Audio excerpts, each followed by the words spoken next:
Gracias a quienes informan a través de los medios comunitarios de Corape a nivel nacional. En estos momentos vamos a desarrollar la entrevista del día y para ello saludamos a nuestro invitado. Él es Marcelo Cabrera, coordinador de la Maestría de Energías Renovables de la UID y vamos a hablar acerca de la crisis energética que vive el país. Señor Cabrera, qué gusto tenerlo en este espacio. Buen día, bienvenido.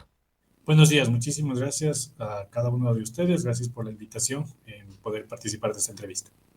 Gracias por acompañarnos. Y la crisis eléctrica en Ecuador se empezó a sentir en 2023. Se habló de estiajes nunca antes registrados en el país y también de la inacción de gobiernos anteriores para evitar una situación así. Ahora en 2024 seguimos con la misma historia y el temor a los apagones nuevamente. Consultarle desde su análisis qué considera ha llevado a nuestro país a vivir esta larga crisis energética de la que parecemos no salir.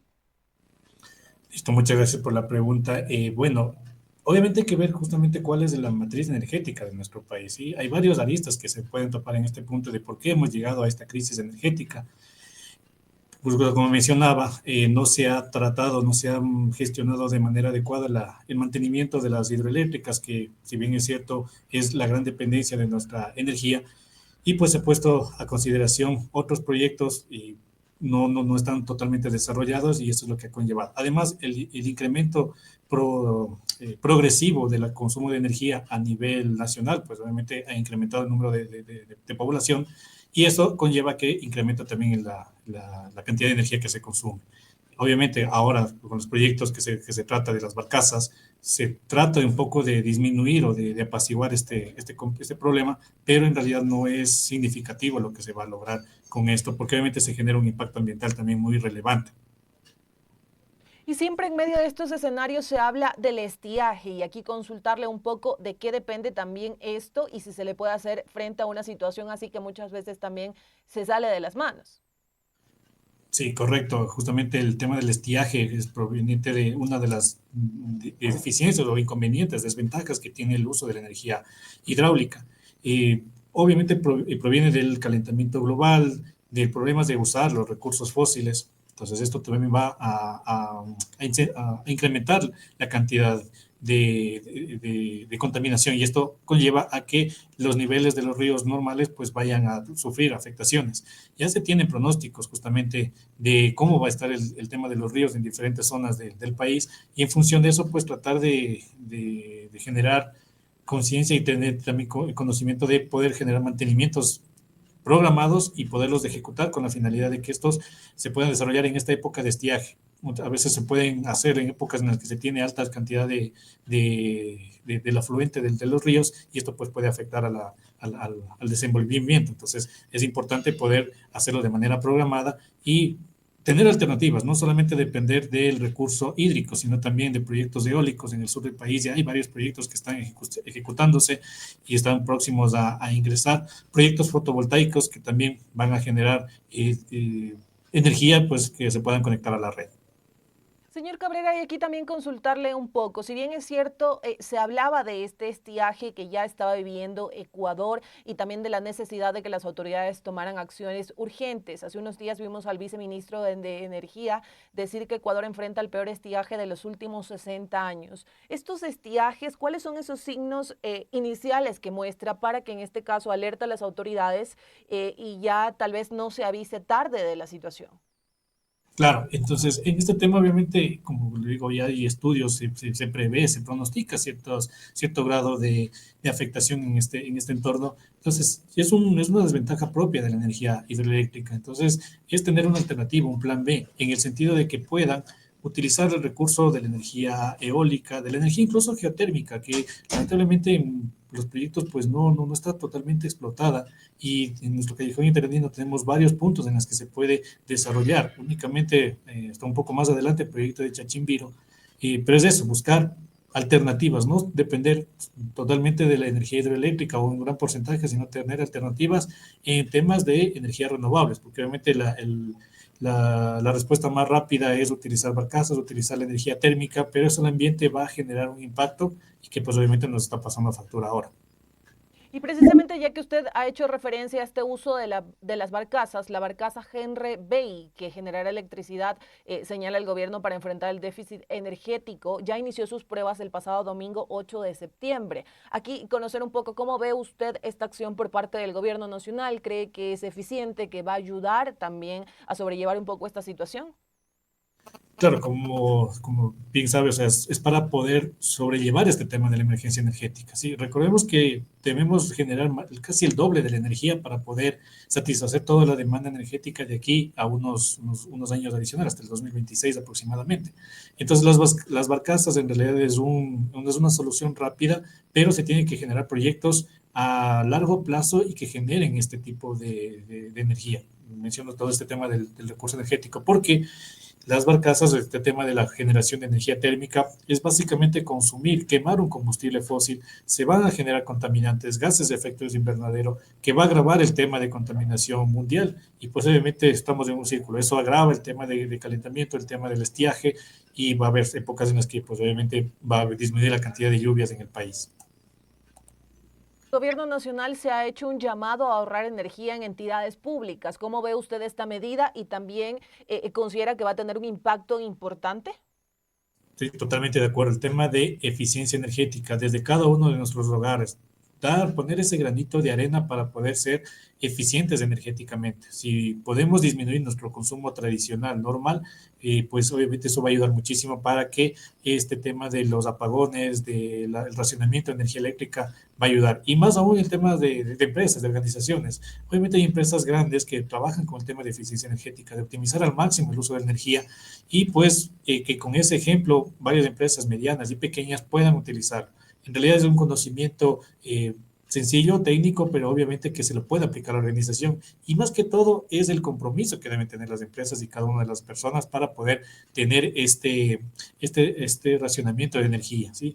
Obviamente, por ejemplo, en el tema de utilizar gas y cocinas de inducción o tanques de gas tradicionales, pues obviamente la mayoría de la población va hacia los tanques de gas, porque incluso ahora con cortes de energía, ¿cómo se va a racionar? Entonces, hay muchos proyectos gubernamentales que buscan o que buscaban en su mayoría poder disminuir la cantidad de combustible que se utiliza, pero obviamente se necesita el backup de que te tenga la provisión adecuada de la energía eléctrica. Y también aquí, señor Cabrera, consultarle, en medio de todo este escenario que está viviendo el país, su análisis, ¿considera que tal vez estos apagones a escala nacional van a regresar, son inevitables o qué podría pasar?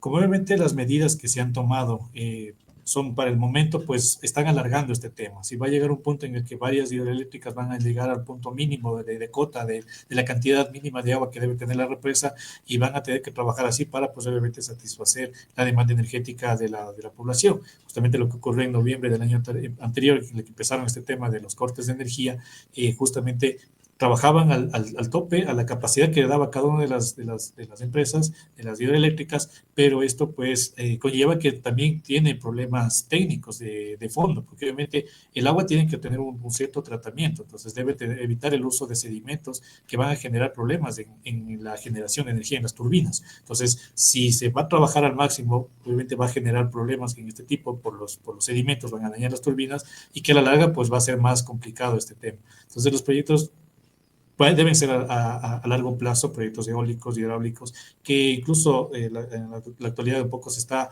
dando facilidad para que las organizaciones, las empresas puedan conectarse a la red y puedan generar electricidad y puedan aportar. Eso es un punto muy, muy importante que desde el punto de vista del tema de legislación debería ser tomado en cuenta para que se dé esas facilidades, ¿sí? Que no solamente sea la generación propia de los proyectos y de los proyectos grandes a nivel nacional, sino que las organizaciones con sus proyectos para satisfacer su propia demanda, el excedente puedan conectarse a la red y pues en cierta manera pues aportar a este consumo de energía.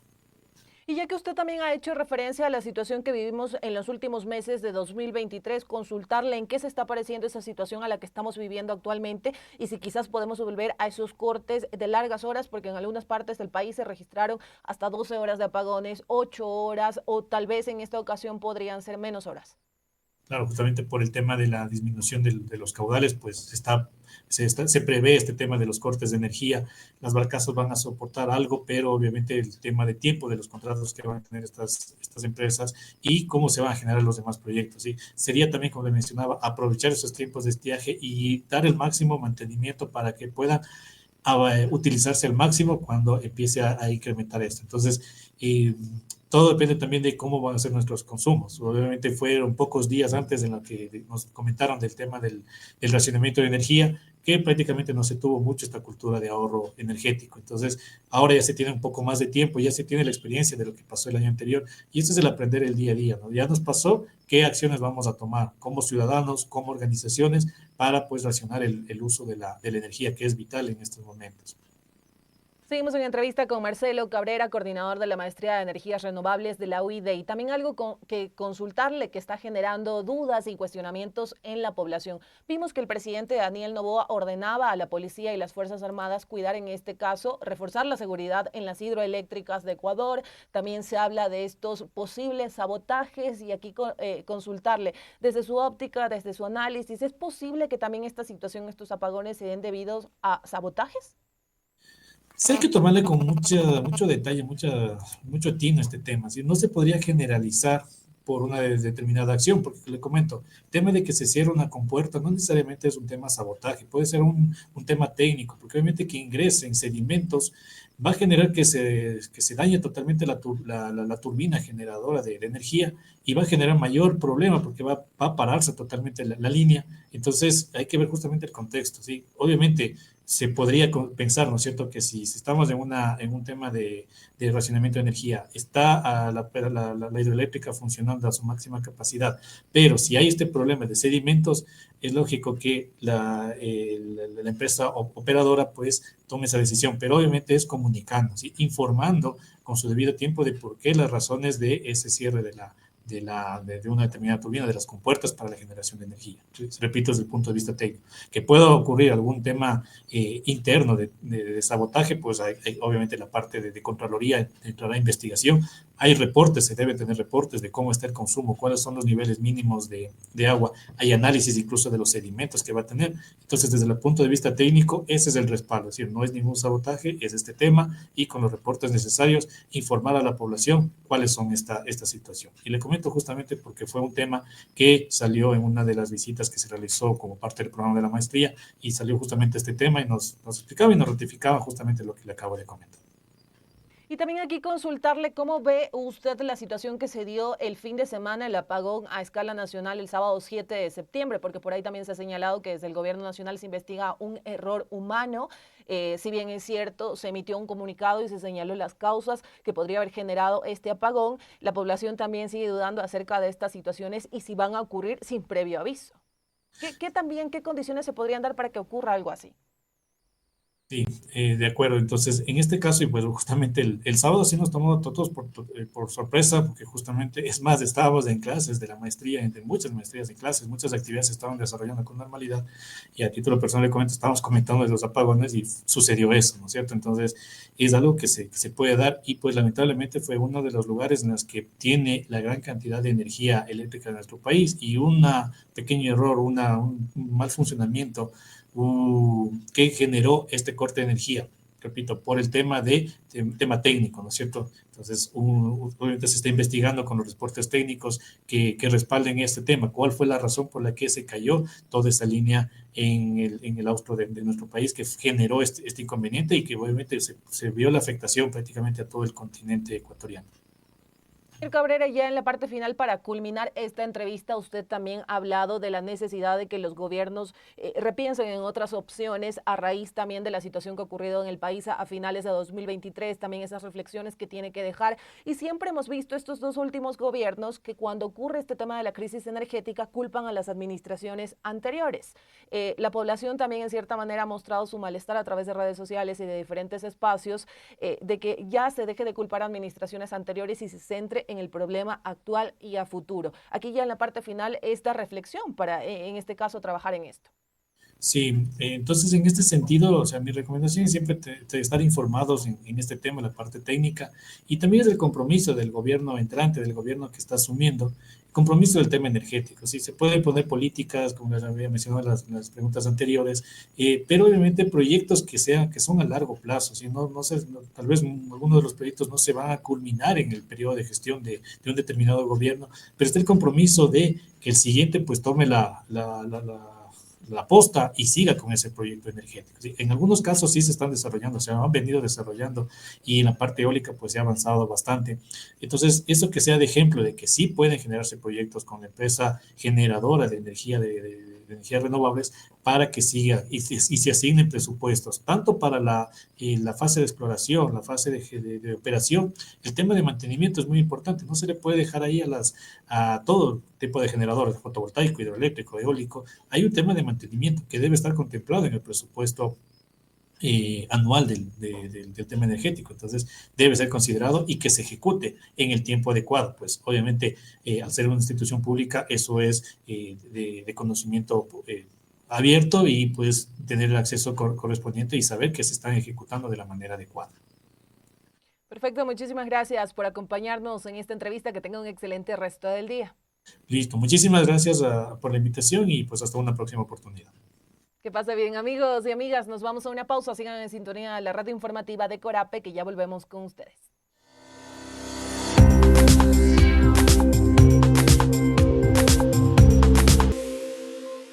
Hoy vamos a compartir contigo el testimonio de Lucía. En sus palabras, identificaremos posibles alternativas para reconocer lo importante que es creer en las mujeres. Yo les diría que pierdan el miedo a hablar, porque muchas veces se quedan calladas por infinidad de circunstancias y que piensan que sí les van a creer, que tal vez si sus familiares no les creen, va a haber algún amigo, alguien que les crea.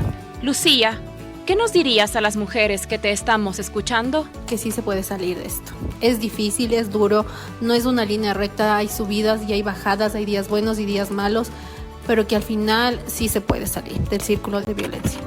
Un mensaje de Aquanuna y Medicus Mundi Mediterránea con el apoyo de Generalitat Valenciana en coproducción con Corape. Campaña comunicacional Florecemos en Resistencia.